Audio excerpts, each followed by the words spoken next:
To keep the industry fresh, modern video game developers are always looking for ways to make titles more subversive. The story is set up to go in one direction, nobody's ready when things venture down a different path. These aren't necessarily the weirdest, but certainly the most unexpected cases, and spoiler warning is therefore in full effect, because I'm Sai for WhatCulture.com, and here are the 10 biggest WTF moments in recent video games. Number 10, Zagreus wins, dies anyway. Hades. Hades opens with demigod Zagreus attempting to leave his father's domain, hoping to find his mother Persephone in Greece. Since Zag literally lives in the bowels of hell, his quest is easier said than done. To escape Hades' gargantuan maze, the prince of the underworld has to contend with countless demons and booby traps, and after Zagreus reaches the gates to the mortal realm, he'll have to duke it out with the god of the dead himself. Just to make things more unfair, Zag goes back to the start every time he bites the dust. Because of this roguelike title's ghastly difficulty curve, Zagreus will perish umpteen times, battle thousands of enemies, and traverse through hundreds of chapters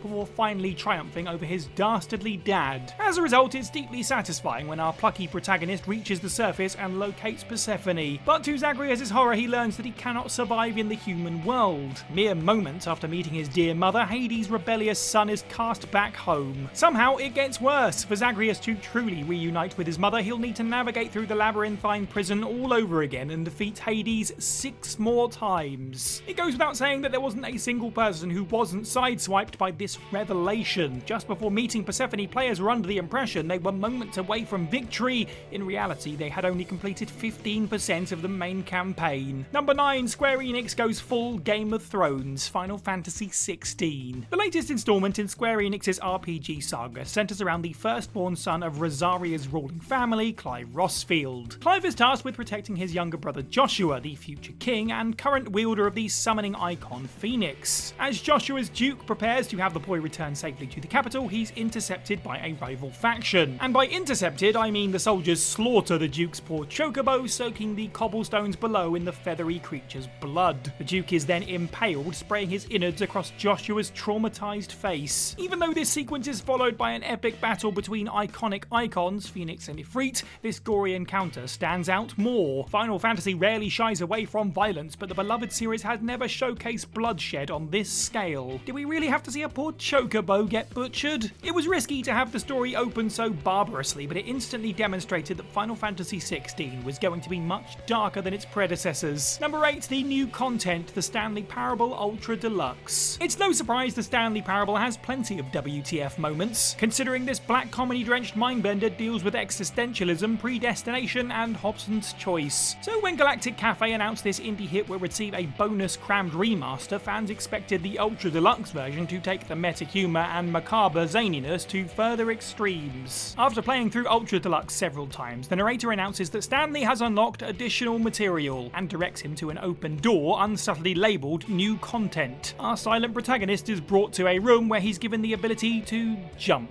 and that's it. Furious by this underwhelming reward, the narrator does all he can to make it up to Stanley. After resetting the game, the narrator brings him to the new content room where Stanley is shown potential ideas for the sequel, including a bottomless hole that's not bottomless, a game show, puppies, and most noticeably a reassurance bucket. Believing these additions aren't substantial, the narrator scraps everything, allowing the titular character to play the Stanley Parable 2, and then the Stanley Parable 3, and then 4, and you get the idea. Number 7, Velvet Chair Girl, No More Heroes 3. Katana-wielding otaku Travis Touchdown returns in No More Heroes 3 to save the world from an impending alien invasion led by the nefarious FU. Although the series is known for its unconventional style, this sequel's subversive gameplay is beyond anything fans have seen before. This is more apparent while facing the bosses, since Travis has no idea whether he's going to take part in a mono-in-mono scrap, a turn-based fight, or a Smash Brothers themed brawl. However, no aspect of the game goes as balls-to-the-wall nutty as the boss Velvet Chair Girl. As Travis and his talking cat enter Velvet's disco-draped arena, players will be trying to guess what form the battle would take.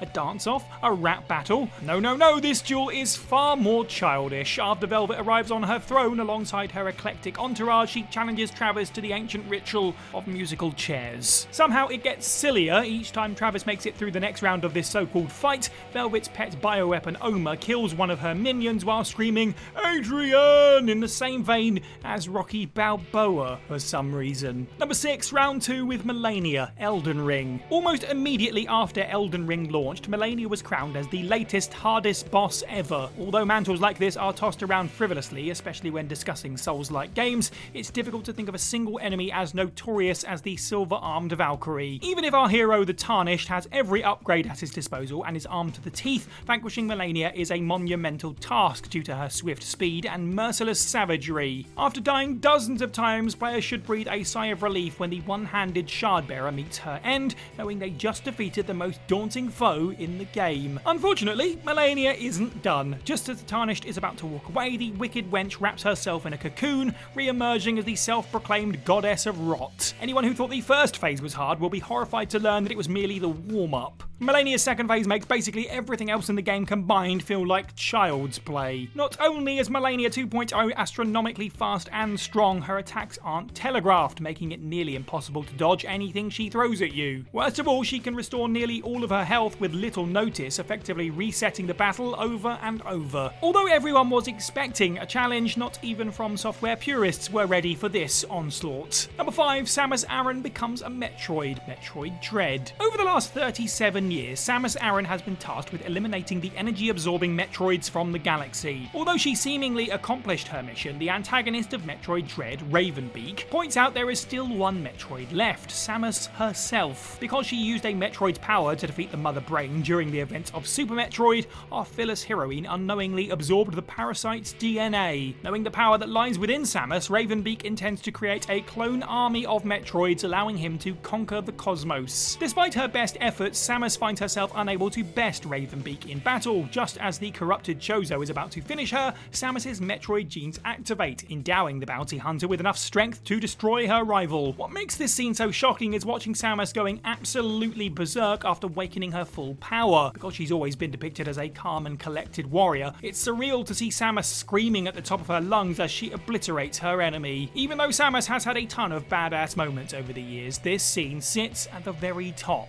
Number 4, it's not over 12 minutes. In 12 minutes, a husband arrives home to learn his wife is pregnant. Soon after, a hostile intruder breaks in and strangles the husband to death. Unfortunately, this is only the beginning of the husband's problems, since this death creates a time loop, turning the clock back 12 minutes. If the husband leaves the apartment, dies, or time runs out, the loop restarts. Only by performing a string of specific actions can the husband escape from his unique predicament. Because no clear goal is given, it goes without saying that this point-and-click adventure requires a hefty amount of trial and error. For several hours, players will try to befriend, overpower, or kill the attacker, only to be met with the same result time and time again. But once enough clues are put together, the husband manages to talk down the invader, compelling him to admit his wrongdoing. While watching the trio come to a peaceful understanding, players should be chuffed knowing the situation has been solved, which is why it's bewildering when the time loop starts again. In that moment, players realise there was another crucial detail they completely missed. This was a genius rug pull, since players were 100% certain it was all said and done. Number 3, Game Over Fake Out, God of War Ragnarok. In the sequel to the 2018 God of War reboot, Kratos and his son Atreus find themselves at war with the Norse pantheon once more. As they travel across the 9 realms, the pair encounter many arduous adversaries, including vicious Valkyries, the merciless Sigrun, and Odin the Allfather. However, the foe that's sure to leave everyone quaking in their boots is the next in line for Asgard's throne, Thor. Don't let his beer belly and disheveled appearance deceive you. During the first face-off, the hammer-wielding destroyer reminds Kratos why he's the one true prince of Asgard. Unable to compete with Thor's vastly superior strength, the Ghost of Sparta is sure to meet his end shortly after the bout begins as part of an unbeatable QuickTime event. As the loading screen appears, the player expects the game to return them to their last checkpoint. But out of nowhere, the mighty God of Thunder interrupts the game over screen by electrocuting Kratos back to life. And why does the boorish deity do this? So that he can kill Kratos all over again, of course. Even though the final battle with Thor is far more epic, nothing in God of War Ragnarok has the same effect as this masterful fake out. Number 2, all the jump scares at Dead of Night. At Dead of Night centers around a student called Maya who's trapped in a hotel with a lunatic called Jimmy. While making her way around the building, Maya's mission is constantly interrupted by a deluge of jump scares. These bone-chilling moments are terrifying because the player never knows what's going to lunge at them next. While walking down the stairs, the lights can flicker, causing a bloody corpse to momentarily involuntarily appear on the steps. At any given moment, Jimmy can pop out and lop off our heroine's head. As Maya enters a new room, she might suddenly encounter a shrieking girl holding a burning teddy bear. Even though Five Nights at Freddy's set the precipice for jump scare horror games, fans quickly knew what to expect. Gamers aren't sure when the boo moment will happen, but they know it'll always involve a creepy animatronic. But at dead of night is far more nerve-wracking since players haven't an inkling what's going to jump out. And since the game primarily uses FMV footage, it makes the whole experience more realistic and therefore more spine-tingling. No matter how many times gamers encounter a ghost or the deranged Jimmy, it's just as petrifying as the first time it happened. Number 1, Zelda's plan involves what? The Legend of Zelda: Tears of the Kingdom. The Legend of Zelda is renowned for its incredible fighting mechanics, elaborate puzzles, and focus on exploration. However, it also has a reputation for being strange. After experiencing the Windmill Man paradox, the nightmare-inducing Great Fairies, the killer cuckoos, the human-faced ukus, and Tingle,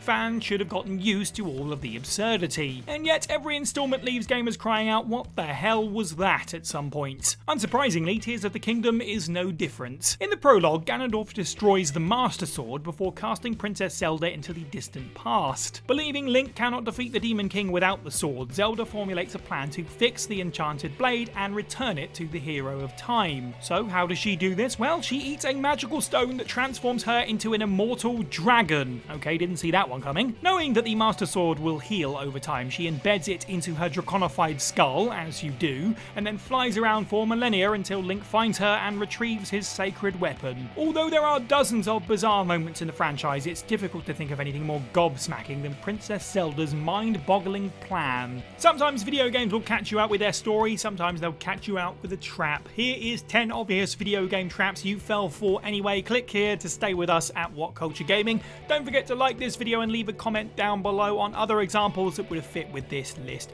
You can head over to whatculture.com for more content every day. I've been Cy for WhatCulture, and have a good week.